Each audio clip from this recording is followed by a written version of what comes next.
Estamos recibiendo al maestro Héctor Moreira, un fenómeno de lo que es la literatura, alguien que viene escribiendo a través de su experiencia y todo el material que ha recopilado de distintas vivencias, de personajes, de hechos históricos, y este es tu cuarto libro presentando a este personaje llamado Punta Fina. Héctor, el gusto de recibirte, bienvenido y ¿cómo estás?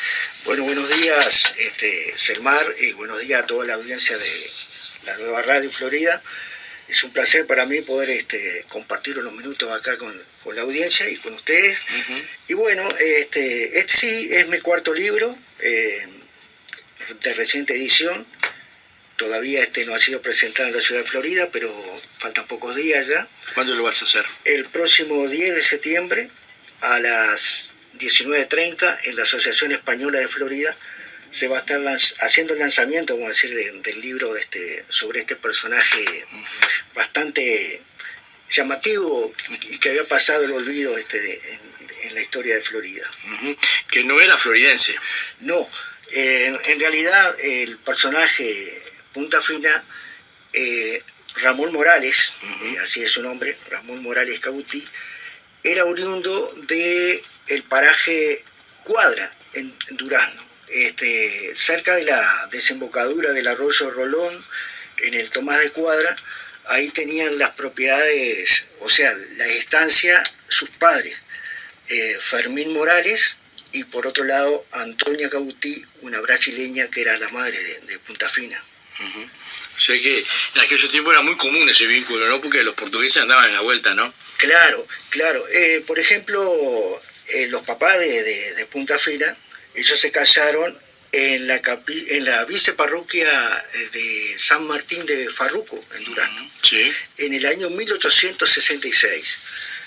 Yo conseguí el acta de matrimonio, incluso eso está ahora en la parroquia de San Pedro del Durazno, en el archivo parroquial, donde allí también pude contactar después la partida de nacimiento, o sea, la fe de bautismo de Ramón Morales, alias Punta Fina.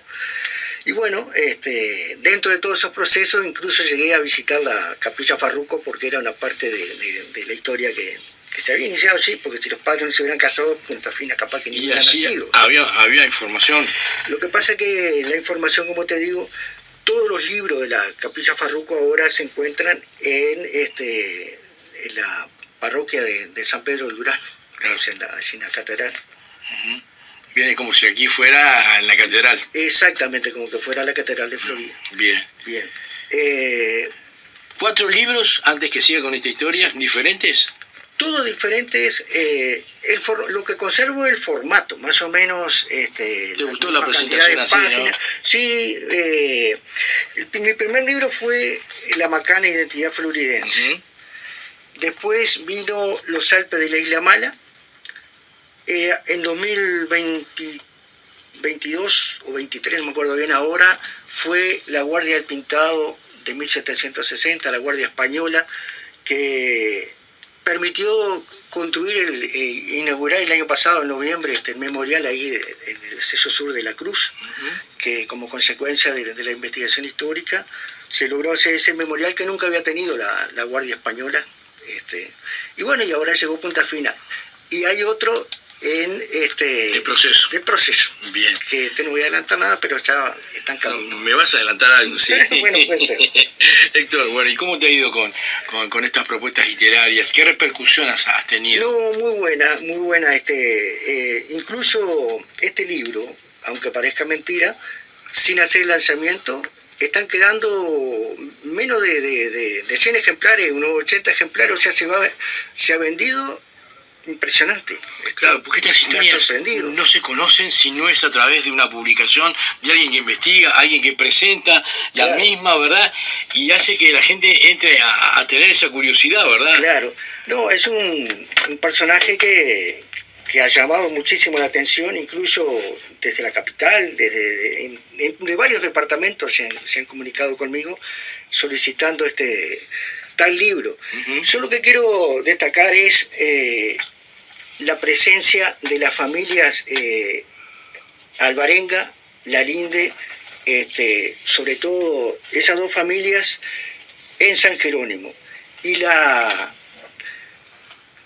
no solo la presencia, porque fueron las que padecieron realmente las consecuencias del ataque brutal que provocó Punta Fina, quien era para Antonio Ortiz y María Alvarenga su hijo, porque ellos no habían tenido hijos.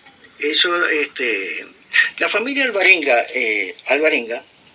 Fermín Alvarenga, o sea, el padre de María Alvarenga, la muchacha asesinada, había nacido en 1822 y ya tenía, de alguna manera presencia ahí. Y estamos hablando del tiempo de la provincia cisplatina. Ajá. Desde ahí, incluso yo tengo datos anteriores, pero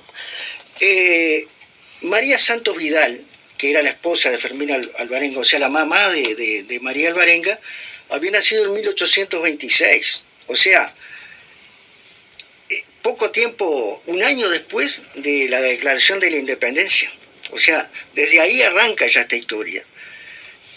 Ellos se casaron muy jóvenes, con 20 años y 16, y no tuvieron hijos hasta 15 años después.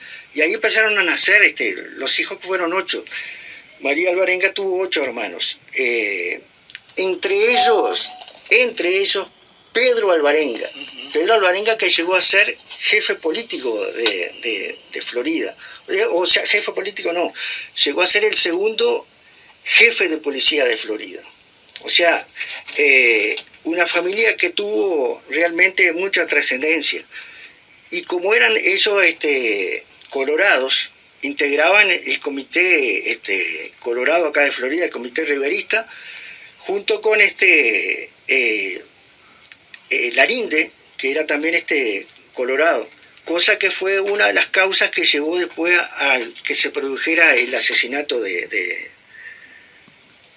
la familia por parte de Punta Fina, que era connotado blanco. Bien, el triple crimen de San Jerónimo, en definitiva, es la presentación del libro. ¿Por qué ocurrió eso? Eran tiempos duros, ¿no? Difíciles. Eran tiempos duros, pero sí. ¿Por qué lo llevó a Punta Fina?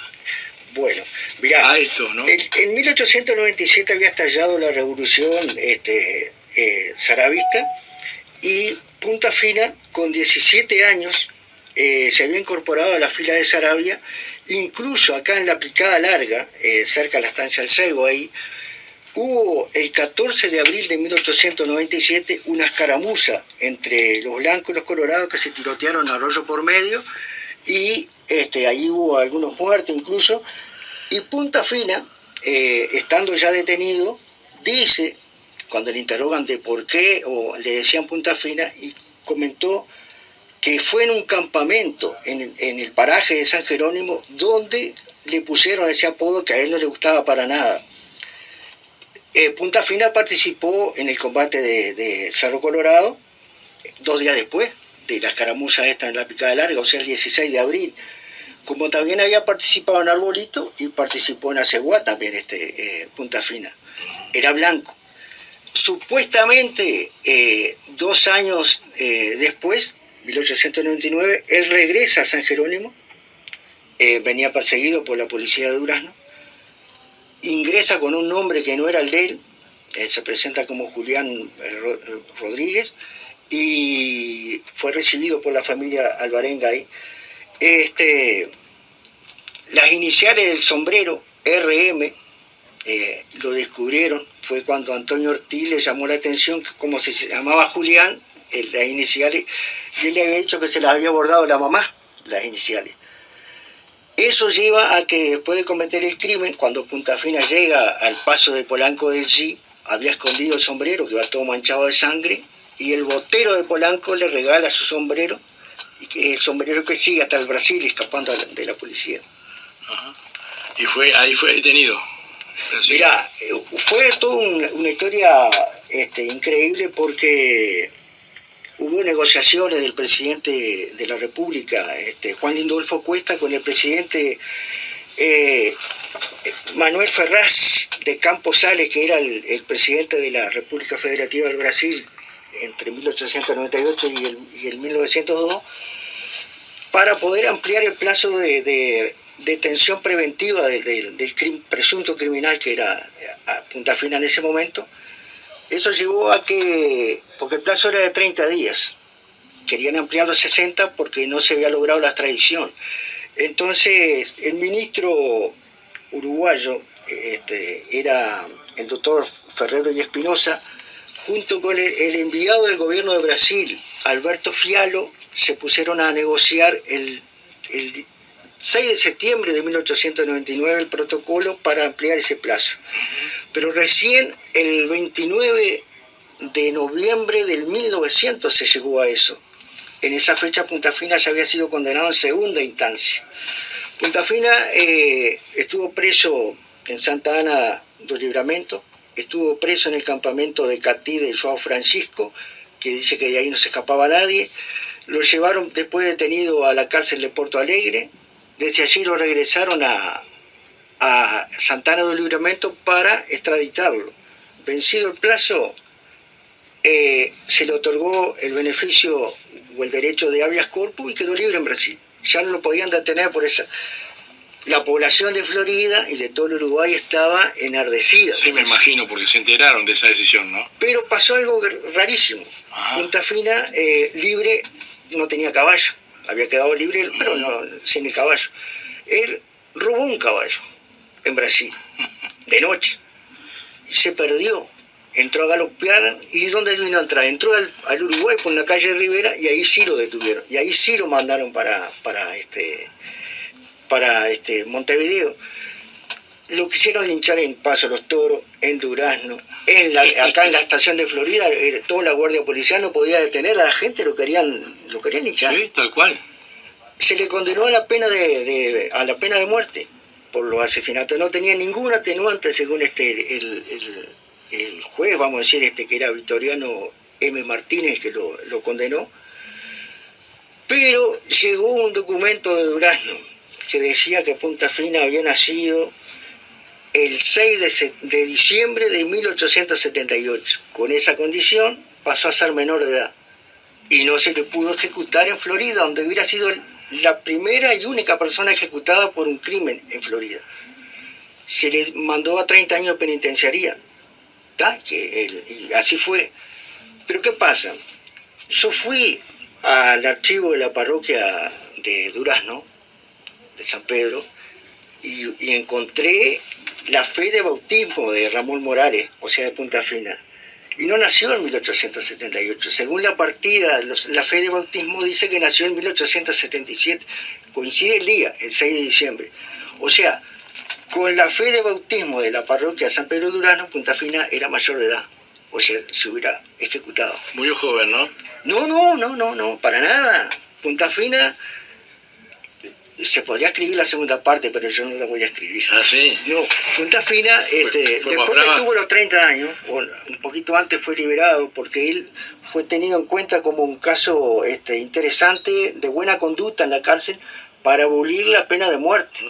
Incluso por Figari, por Pedro Figari, que era el que trabajaba por sacar la pena. Punta Fina logró la libertad.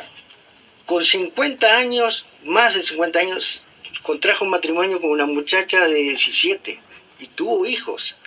Se fue a Brasil, volvió al Uruguay, o sea, fue guitarrero. Con Ortiz, ahí en San Jerónimo, estaba aprendiendo a tocar la guitarra. Encaminó su vida después. Sí. Pero fue un hombre libre. ¿Pero por qué mató a esa gente? Bueno, había 4 causas posibles, según el juicio. Una era la rivalidad política, ¿no? Entre Colorado y Blanco, sí, justo claro, en época de revoluciones. Lo otro era el amorío frustrado que tuvo Punta Fina con la hermana de Antonio Ortiz, que no se pudo concretar. Otro fue lo que menciona un diario de Salto, La Reforma, que dice que había sido por robo, cosa que se probó que no, porque estaban las libras esterlinas, toda la plata que tenían estaba, no faltaba nada. Y lo otro que menciona La Voz de Minas, un diario de La Valleja, decía que Ortiz, siendo joven, había violado a la mamá de Punta Fina, cosa que nunca se pudo probar, porque Ortiz era oriundo de Durazno también, que fue asesinado ahí. Y conocía a la familia Punta Fina. Supuestamente pudo pasar, pero se llegó a la conclusión de que fue por la rivalidad política. ¿Qué pasaba? Después de cenar, Punta Fina, Ortiz era guitarrero, improvisaba, y agarraba la guitarra y empezaba a tratar de cobarde a los blancos, y el otro se... Y eso lo enardeció. Lo enardeció. Llegó el momento que no aguantó más y los atacó. El doctor Guglielmetti, Juan Guglielmetti, que en su volanta se fue a San Jerónimo a hacer los reconocimientos de los cuerpos allá, constató que Ortiz tenía 36 puñaladas, María Alvarenga 17 y Basilia, la que él pretendía, 4 puñaladas. O sea, no fue con saña, fue algo que Sí, tremendo. Sí, perdió los estribos totalmente, mal. Totalmente. Y una cosa que recuerdan los vecinos, incluso yo tuve la oportunidad de entrevistar a don Uber Cataño, que con sus 90 y pico de años recordaba la historia que le habían contado a sus padres. Hoy Cataño no está, falleció, pero yo tengo el testimonio que me quedó. Decía que había cuereado las manchas del caballo, que lo había degollado, y realmente fue así. Después que salió de Tomás de Cuadra, rumbo ya al Río Negro, en determinado momento, sintiéndose perseguido y que por el caballo que lo iban a reconocer, lo degolló, le cuerió las manchas y lo dejó tirado ahí, y robó otro caballo y siguió. O sea, era un sanguinario. Bien, ¿podemos decir que fue un poco la antesala de Martín Aquino? ¿En algún aspecto? Sí, yo en el libro, al comenzar el libro ahí destaco que Martín Aquino fue después, ¿no? Pero el primero de todos los matreros que se recuerda fue el Clinudo, pero ese fue por el 1880 y pico allá, el Clinudo y quienes lo acompañaban. Y Martín Aquino ya después del 1900 y pico, 1910 y para adelante, ahí más o menos esa fecha. Pero esta persona, o sea, Ramón Morales, fue a fines de siglo y comienzo ahí. Yo no podría decir por los ribetes que tiene, pero algunas características parecidas tiene, porque tuvo que escapar de la policía, anduvo resguardado a monte, hizo un viaje tremendo para ir escapando hasta allá. Incluso una cosa que se me pasó y que no puedo dejar, la historia tuvo una heroína. ¿Ah, sí? Porque no murieron todos en la casa. ¿Quién quedó? La hijada de Antonio Ortiz y María, que era hija de Juan Alvarenga y Petrona Guichón, una niña de 7 años que pasaba temporadas con ellos, como no tenían hijos, la habían adoptado, y la noche del crimen estaba. La niña, una vez que mueren todos sus familiares, es sorprendida por Punta Fina en el patio de la casa, se había levantado de noche, y él la manda a llevar la noticia de que toda su familia había fallecido en plena noche, cruzando las distancias, atravesando el campo, yo qué sé, alambrados, cañadas, y llegó a la casa de Visitación Lalinde.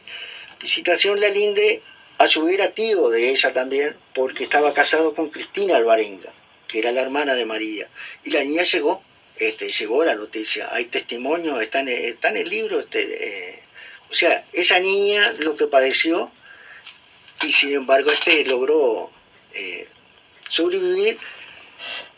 Y llevar la noticia todavía. Llevar la noticia. Poco. Con el tiempo esa muchachita, llegó a ser adulta, contrajo matrimonio en el año 1918 con González, era el esposo, no me acuerdo bien el nombre, ahora Francisco Joselino González, vivió en el pueblo de La Cruz, tuvo 3 hijos. Y bueno, yo lo que espero es que las familias, o sea, Alvarenga, la familia Lalinde, la familia Guichón, que son los que están referenciados, vamos a decir, con todos los documentos, están las partidas de todos, tanto de nacimiento, bueno, hay muchísima documentación, y no son muchos los que se han podido contactar conmigo, descendientes, que tienen que haber. Exactamente. Mira, llega acá un mensaje, Héctor, en este caso el oyente que termina 997, dice: muy buenos días, felicitaciones por el libro, tengo mucho interés en poder comunicarme con el escritor, creo tener algún vínculo familiar con la familia que sufrió el ataque y quisiera ponerme en contacto. Muy bien, se puede poner en contacto por WhatsApp, mi número es 098-823-340. Uh-huh. Reiteramos, Héctor, número 098 ¿Sí? 823-340. Bien, bárbaro. Perfecto, entonces van surgiendo historias, sí, van surgiendo cosas que están marcando un poco lo que estás contando, Héctor. Dice por aquí otro de los oyentes que termina en el 060: hola, felicitaciones a mi ex director de Escuela 5 por sus logros y por los reconocimientos obtenidos, muy merecidos, porque sabemos de su responsabilidad y dedicación a la investigación. Saludos, Janet, Ricardo y Cecilia. Muchas gracias, muchas gracias. Uh-huh. Bien, bueno, la que se comunicaba es María Silda Alvarenga. ¿La conoces a María Silda? Trabajó aquí a pocos metros de la radio en el desarrollo social, así que bueno, me parecía la cara conocida. Bueno, es ella, sí, que se identifica a través de incluso del mensaje. El nombre Esilda. Uh-huh. Esilda se llamaba una hija de Cristina Alvarenga, o sea, son nombres que a lo largo de los años, o sea, de las generaciones se van repitiendo, o sea, es muy probable que sí que tenga vínculo familiar. Bien, la venta viene muy bien. Sí. Y la posibilidad que venga otra tirada. Bueno, está difícil, pero nunca se sabe. El libro se encuentra en las dos librerías acá de Florida, en L de Libros y Florida Tienda de Libros. Se vende a 500 pesos. Es prácticamente el precio de costo, porque es un libro que tiene muchas páginas, tiene 312 páginas. La letra es bastante chica porque para entrar toda la documentación hubiera sido un libro que hubiera sido como para 2 tomos, pero incluso es como toda historia, siempre está abierta a que aparezcan nuevas documentaciones, que aparezcan Pero muy completo por lo que veo que está, sí. Héctor, muy bien logrado, porque estaba mirando ver, sí. Con fotos, con mucho archivo, y hay que meter pata para llegar a 300 y pico de sí. páginas, un libro, tenés que tener mucha información para que se pueda sustentar y armar y presentar una publicación de este tipo, ¿no? Claro. Y queda mucho todavía, ¿no? Por conocer más personajes de este tipo, ¿no? De esta manera de vivir, ¿no? Hay muchísimas. Yo, mirá, estoy ahora haciendo una investigación histórica donde incluyo el asesinato del pulpero Ambrosio Gil en la zona ahí entre Talita y San Jerónimo, un hecho que aconteció en 1925, donde el pulpero fue realmente ultimado brutalmente, y tengo fotografías incluso de la reconstrucción del caso que se hizo en la Barra de la Cruz, ahí donde el asesino está buscando un cuchillo custodiado por la policía. O sea, hay documentación de muchas cosas. Muy bien. Vamos con más mensajes. Por aquí el 949 dice: hola, buenos días. Me interesa mucho poder repetir el número. Lo vamos a repetir, Héctor, a tu número para que se puedan comunicar contigo. 098-823-340. Repito, 098-823-340 es el número del celular del maestro Héctor Moreira, que está conversando con nosotros sobre Punta Fina y el triple crimen de San Jerónimo en la presentación de este libro. ¿Estás en otro libro ya encaminado? ¿Ya viene otro, el quinto? Y viene... ¿Vas a meter quinta? Sí, o sea, estoy con una investigación que se inició más o menos no hace mucho tiempo. Uh-huh. Porque creo que fue por agosto o octubre, entre agosto y octubre más o menos del año pasado, cuando se hizo la jornada de geohistoria en el campo de Recría, uh-huh. Que fue en noviembre del año pasado. Yo ahí había terminado prácticamente con la Guardia del Pintado, estamos con la inauguración del memorial, y ya estaba, tenía en proceso ya de edición el libro de Punta Fina. Y ahí inicié una investigación histórica porque tuve que sobre lo que es el arroyo de la Cruz, la cuchilla de la Cruz, lo que fue la estación de la Cruz y hasta el presente actualmente. Porque, ¿qué pasa? Una historia lleva a otra. Y te permite seguir investigando paralelamente. Mientras estabas con este libro, había otra. Estuve buscando información sobre las estancias de tremendo, Juan de León, que incluso tuvo participación desde la Cruz en el reglamento de tierra de Artigas, de 1815. Y ahí vine a enterarme de que, por ejemplo, Juan de León tenía esclavos, que los esclavos se casaban entre ellos, y están las actas de casamiento, están los bautismos de sus hijos, están viste que uno dice los indios, los indígenas, fueran charrúas, fueran minoanes, fueran lo que fueran, guaraníes, lo que fueran, los que vivían ahí en la costa del arroyo de la Cruz, pero ya hablando del 1700 y pico, están los registros históricos, están los casamientos que hacían en la parroquia, en la Capilla del Pintado, por ejemplo.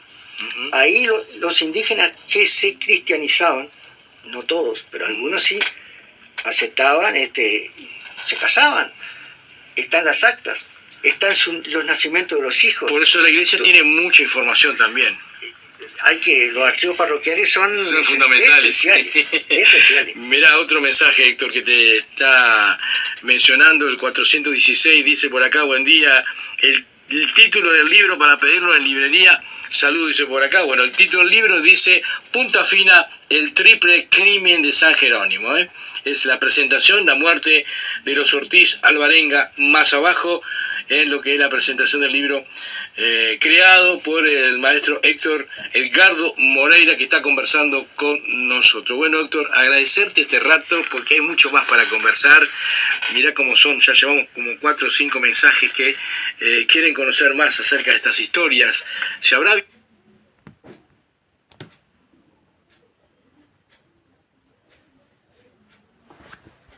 los Alpes de la Isla Mala? En realidad, Héctor, cuánta cosa más. Mirá, no se conoce, ¿no? Ya para ir cerrando, en este libro tiene un anexo al final del libro, ahí 5 o 6 páginas, donde, por ejemplo, rescato un hecho también de sangre, tan vinculado, ¿no?, que ocurrieron en esa misma época en San Jerónimo. 3 casos, pero hubieron 4 militares que se declararon rebeldía en un batallón en Tacuarembó y escaparon de allá uniformados. ¿Dónde se escondieron? En la costa del arroyo de la Cruz, en 1899 también. ¿Por qué? ¿Qué tenía esa zona? Mucho monte había ahí, entonces, pero ¿qué pasaba? Los vecinos empezaron a ver alambrados cortados, vacas degolladas. Notaron algo raro. Y hicieron la denuncia. Y en el campo de Bucí, el comisario de la Cruz, cuando hicieron la denuncia, vino a prenderlos. Hubo un enfrentamiento y uno de los soldados que estaban ahí desertores también murió ahí eso está documentado. Y está documentado sacado de archivos que son verídicos, o sea, sí. No es que, incluso está en algún libro también esa historia. ¿Cómo te lleva el grupo de identidad? ¿Estás contento? Espectacular. ¿Son cuántos? ¿30? Y somos muchos, porque viste que... Pero más o menos, hay sí. Los que andan en la vuelta son unos 30. Hay representantes de muchas localidades, Cerro Colorado, de Chamizo, 25 de agosto, Isla Mala, de Sarandí Grande, o sea, se van sumando los pueblos, y eso es importante porque la historia local de cada lugar debe ser defendida por sus propios lugareños, que debe partir así. Y bueno, también integramos lo que es el movimiento de jornada de geohistoria regional, que es un movimiento que inició el grupo de identidad en el año 2016, la primera se hizo acá en Florida, Y bueno, y ya nos vamos encaminando rápidamente. Si no hubiera sido el tema de la pandemia que nos tuvo detenidos, ya nos estaríamos aproximando 16 jornadas más o menos que ya tenemos.